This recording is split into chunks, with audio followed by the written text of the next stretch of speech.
I wasn't going to do this one. I honestly was not going to talk about this as yet. I decided, you know what? Let me wait till the comes out, watch it, and then give my honest review on it. I wasn't going to jump into it beforehand and say, you know what, two things I saw. I wasn't going to say anything like that.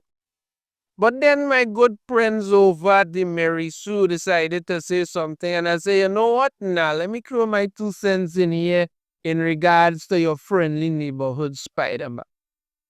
Let me start the ball rolling by saying I am not a big fan of this, the way this thing look at all.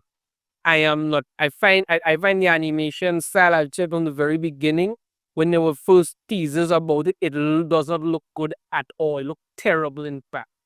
You made this big thing during the trailer to say that from the animation studio that brought you X-Men 97. I wasn't a big fan of the animation in X-Men 97, but it looks 100 times better than this. Honestly, it does not look good. There's also some aspect in it that are not good for me. I can get to the one I want to do. I'm doing this thing on in a little bit. But first off, Spider-Man's outfit doesn't look good. That's one. Doesn't look good. But he also uses fingerless gloves, right? Fingerless gloves. So he literally leaving fingerprints all over the place, which does not make any kind of sense when you're trying to conceal your identity. You need to do that. Now, some companies are going to say that, well, he need to wall crawl and doesn't have gloves that could, that could allow him to stick to surfaces. Then why is he wearing sneakers? Is the sneakers somehow special? Are they somehow a rule? But if the sneakers are special, why doesn't he have gloves? Why doesn't he have a whole suit there? It doesn't add up. There's also the fact that apparently it's like some kind of streamer or something, like he's streaming what he's doing online, okay, which does not make any kind of sense either, because you're trying not to draw attention. I mean, yes, you're drawing attention as Spider-Man, but you're trying not to have people focusing on who and come after. So streaming is pretty stupid, because you do need that air of mystery when you're being a superhero. And you're trying to tell me he has somehow become Screwball and is streaming everything at this low. No, no, no, no, no. But of course, because this is what they have to do. Now, we all know, we all have heard the reports of Disney starting to backtrack on all the DEI nonsense that they're doing because they're losing a lot of money.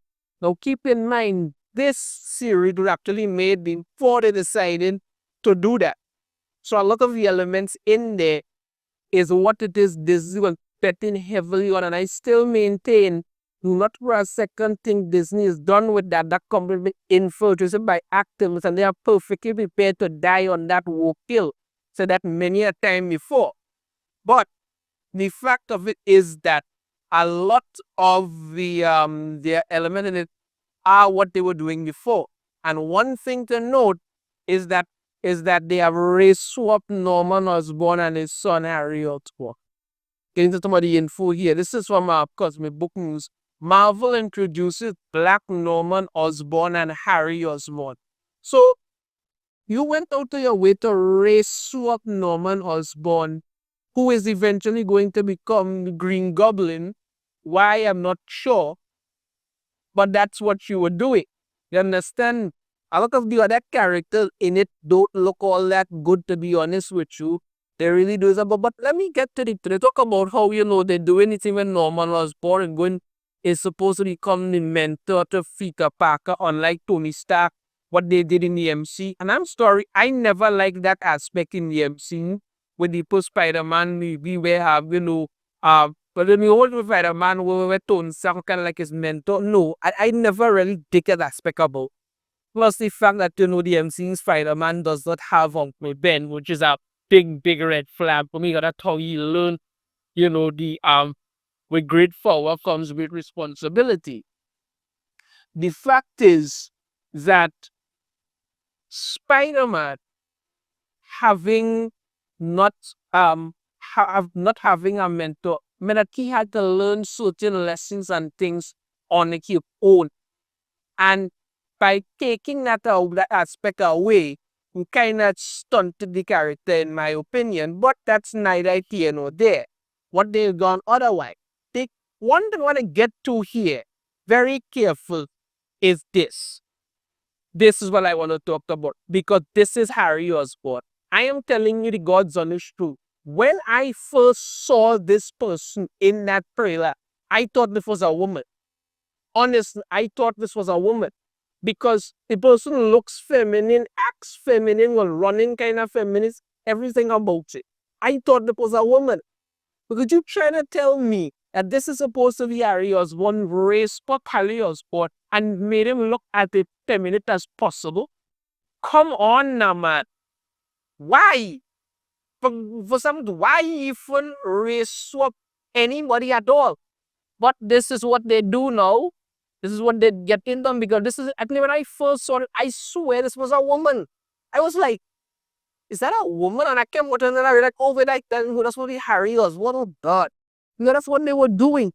That's what they were doing. It was really, really nice. I mean, look at this picture here with Harry. Look at the picture, then the concealer stuff. It looks very, very feminine. Very, very effeminate. This whole thing looks very effeminate. It's really, really ridiculous. They raised up the cows and this kind of male look at. I don't know. I've heard some people say that it's possible and they might go in the whole they them nonsense. I don't know, but I will not put it past them. When you're not is really this is what they're doing. Some aspect of this show are going to have some sort of problems no matter what. But as I stated before in regards to what the Mary Sue stated, because they actually come out in regards, even according to the Mary Sue, the fact that people, anyone has a problem with the blatant race swapping makes you a racist. Check it out. This is the article here from the Mary Sue. Your friendly neighborhood Spider-Man isn't evil out yet, and racists are already complaining. As I mean, you know the truly amusing thing about this is they are all out there calling everybody who actually has enough fermentants to see what's going on racist. Because apparently we're all supposed to sit down, shut up, and swallow this slop and say thank you. Can we have seconds? That's what they want. I think that is essentially what they want. And it's really ridiculous.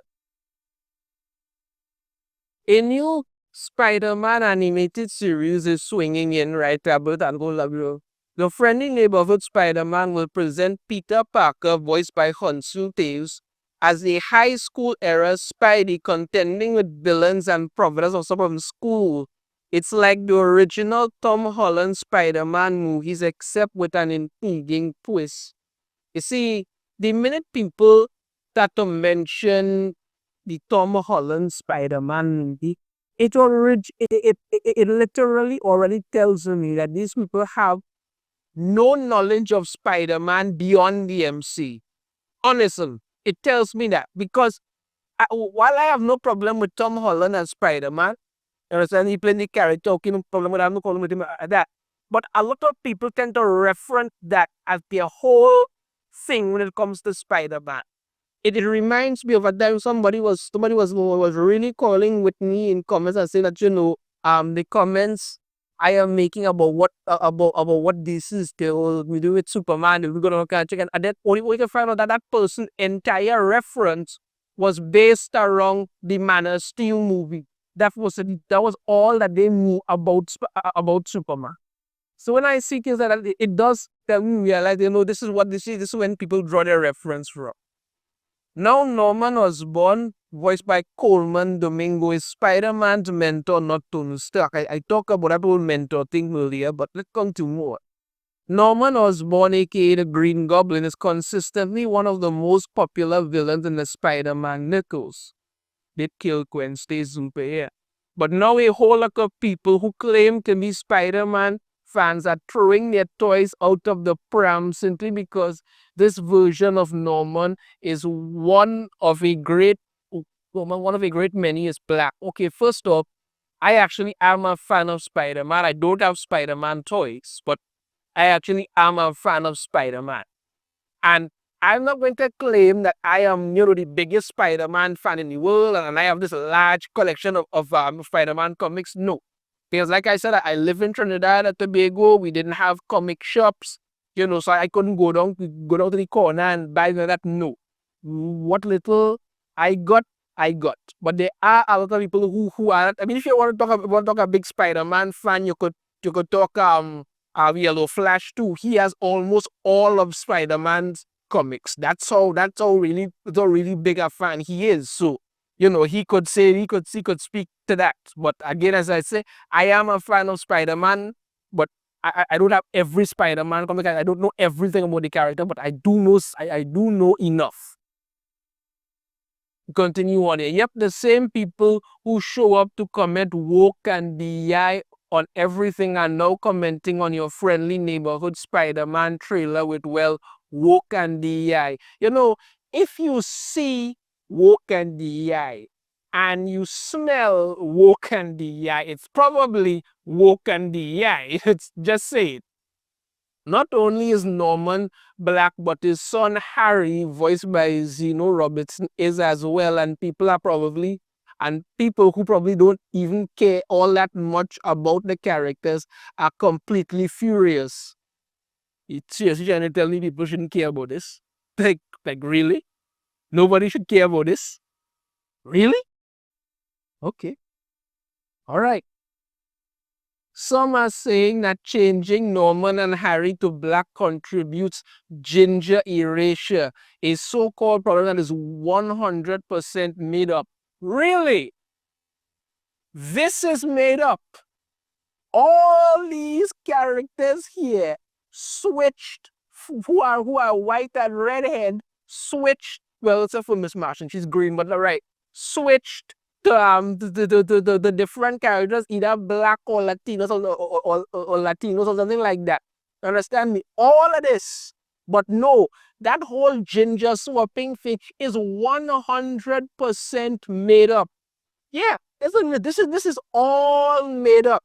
All this is just some big massive illusion. I just put together this nonsense on a whim to screw with your minds. That's how twisted I am. You understand me? None of this actually happened. No, I'm lying to you. This isn't real at all. Yeah, I mean, I tell you, the Mary Sue does never stop to amuse me how absolutely wrong they could be about everything.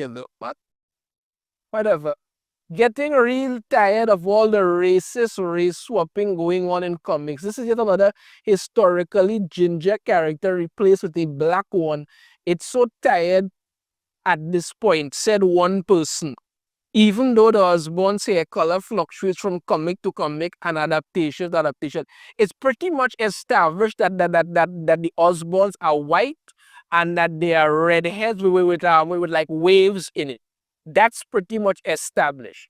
Sometimes it might look like a darker shade of red, but it's pretty much established that's what the characters look like. And this post is 100% correct to talk about it getting real tired of all the race swapping. Because that's what's going on. The reason, and this is the reason I keep saying about it, is that there's no reason to do these things. There are black characters that you can use, or you could just create a new character. But you see, they can't do that because it's like what Eric July has said before. They only find legitimacy in white characters.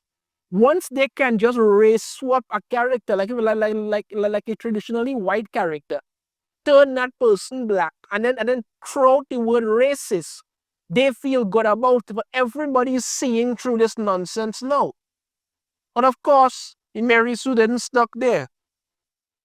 Continues on. This is exhausting to watch, and it happens every time a black person takes a role previously written as white. Yeah, because people are seeing what you're doing. You're race swapping, because like I said, you have no choice anymore. This is the kind of nonsense that they're pushing, and that's why people are pushing back. Look at what happened when Halle Bailey was cast to play Ariel in Disney's live-action remake of The Little Mermaid. She was abused online by racists as a black person. You just accept it, and it's not really a shock anymore being said in 2023. Oh, I'm so glad you talked about that. I have so many thoughts in regards to that. I've said this before, I'll say it again. Race swapping Ariel in The Little Mermaid was nonsensical. We know why you did it. We know why you did it.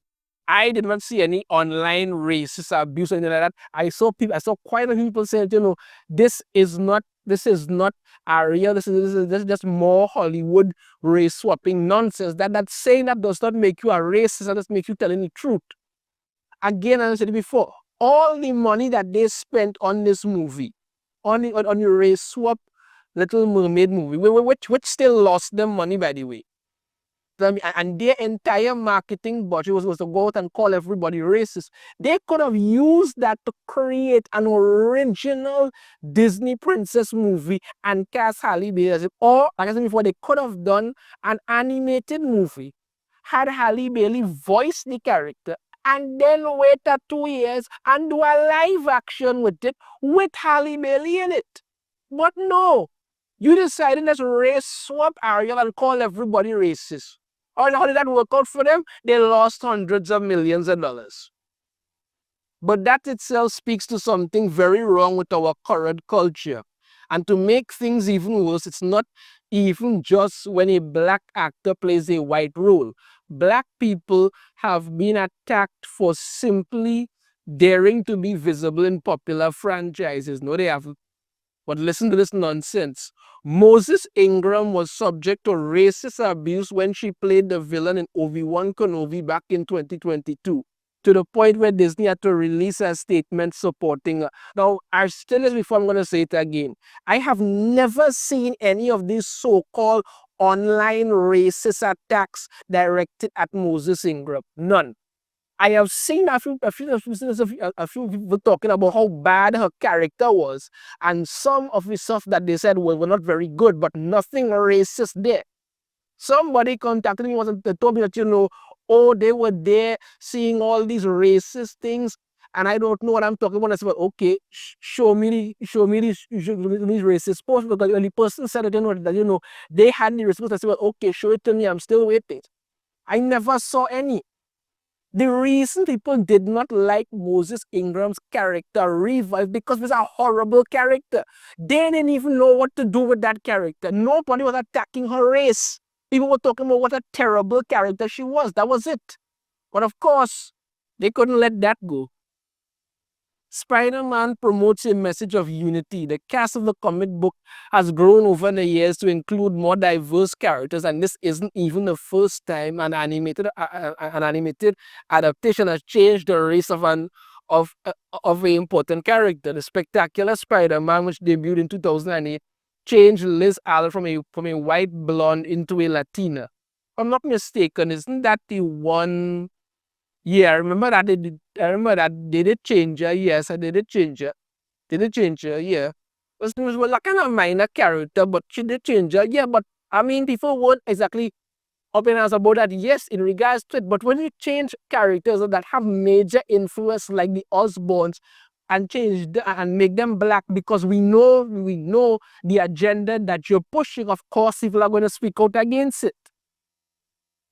I mean, when you think about uh, when you think about this show, Invincible, for instance, Amber Bennett in the comic, she's white. They made her black in the series. And again, I don't like the whole race of the. I said that before many times. But the first season when they did change, I didn't have a problem with them switching her. I said I had a problem with the whole race of thing. Yes, but again, I thought that her design looked okay. Then she opened her mouth and became one of the most hated characters ever. Now in season 2, they fixed her, and I give them props for that. They really did fix her. She became a much better character. But in season 1, oh God, I'm just saying, continue on. It's absolutely ridiculous that people are throwing tantrums over some iconic characters being a different race in an adaptation. We're always going to do things differently. Still, if they're storming off, we can say, please say that the fandom is better off without them. Now, the thing about this whole article is, at no point during this entire article do they actually give any kind of reason, any kind of evidence to say that, this whole race swapping thing and give a reason as to why it actually works. Because the Mary Sue knows exactly what's going on. The Mary Sue has to push these things to get some kind of credibility to continue existing. But people have grown tired of these things. This effeminate looking Harry Osborn, nobody wants that. Race swapping Norman Osborn, nobody wants that. And I'm sure, as I said before, there are going to be other changes in this series that people are going to be upset about, because I don't like the animation to begin with. And I can already see where a lot of this in this story is going.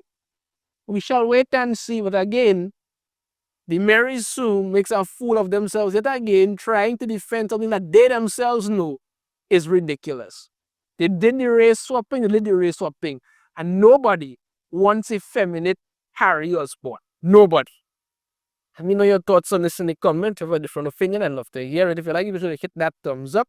Subscribe if you haven't already. Ring the notification bell to be notified when I upload a new video. And I shall see you all next time. Take care.